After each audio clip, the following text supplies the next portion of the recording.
Kia ora whānau, welcome to today's video. I'm pretty bloody excited about this one. I'm going to be talking about Avengers Endgame. Don't worry, this one isn't a spoiler. I'm going to be doing another video about the plots and just every detail that I remember and really just fan out, geek out.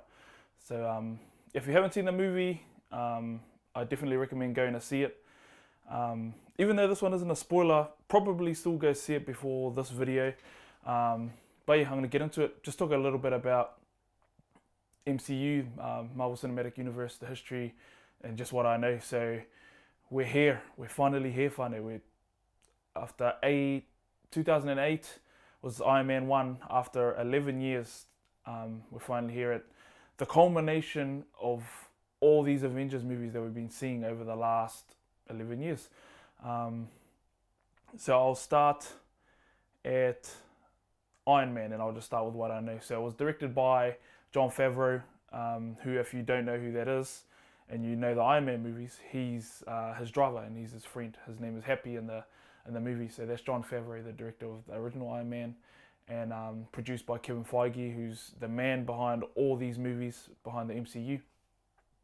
And they had a vision to create a saga and to bring the Avengers together to eventually battle Thanos, which is what we've gotten last year with Infinity War and this year with Endgame, and it's ridiculous. So what I'd love to say, so this movie Endgame is directed by the Russo brothers, Joe and Anthony Russo, who directed Captain America Winter Soldier. That was their first movie they directed. A lot of people, it's their favorite movie out of the whole MCU.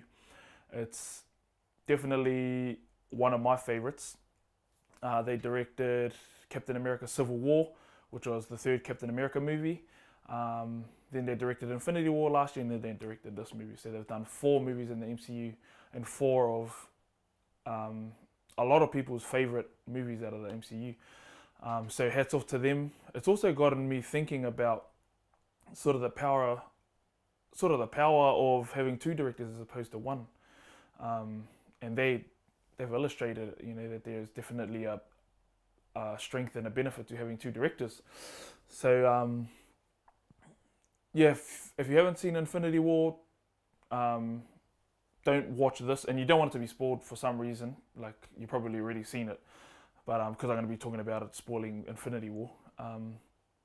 So what happens in Infinity War is pretty much the team all get together, all the Avengers and other people as well, like the Black Panther, King T'Challa, and all Wakanda. The Guardians of the Galaxy, they come together as well. Spider-Man, he comes in. Also Doctor Strange and his crew. And Thanos, he gathers all the Infinity Stones, and they have so they try and stop him, from getting all the stones. All this crazy stuff happens over that whole movie. And pretty much what happens in the end of Infinity War is Thanos wins. He snaps his fingers, and he creates it's called the Decimation. So that snap is called the Decimation. And he got rid of half of all life in the universe. And his reason behind it is because he believes there's an overpopulation and there's not enough resources to go around. So he reckons if he can get rid of half, then the other half can thrive with the resources that are left, which is pretty important today, because that's what we're facing now.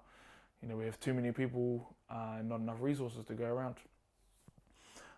So that's pretty much where Infinity War left us. So half of the universe is gone. A lot of the names and faces we came to know are all gone now. They turned to dust, including Nick Fury, and shitload of other people, and all that are left are the original 6 Avengers: Iron Man, Captain America, Hawkeye, Black Widow, Thor, and Hulk, Bruce Banner.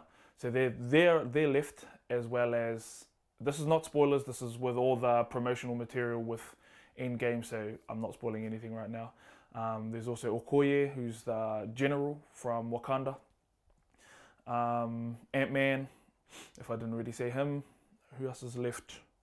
There are Captain Marvel, she's still alive. Rocket Raccoon from Guardians, as well as Nebula from Guardians. and who else was left? Yeah, I think that's about it. I think those are the.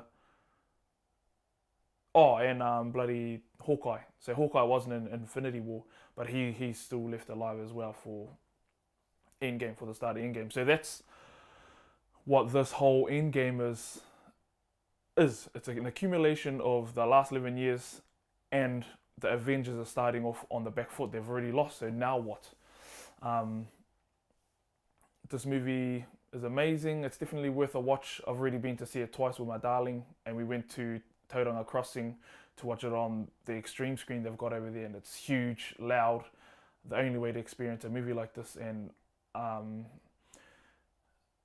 it definitely delivers. It delivers. It's fan service at its best. It's got a lot of nods to the history, as it should be. You know, it's the end of the Infinity Saga, because I know they've got a lot of other movies planned, but we don't know what those are other than Spider-Man, because they've already got the trailers for that. But yeah, it's wrapping up this chapter of the MCU, and they do it beautifully. They do it beautifully. Definitely 11 out of 10. Easily 11 out of 10. Go watch it. There's not much more I can say about it without spoiling it, so I'll just leave it there. Blimmin' hats off to the Russo brothers, hats off to Kevin Feige, hats off to the writers, hats off to the creative team, to all the hands that were involved in creating this movie, visual artists, sound artists, any kind of artist, because I'm creative myself, so I understand, what it's like being a creative and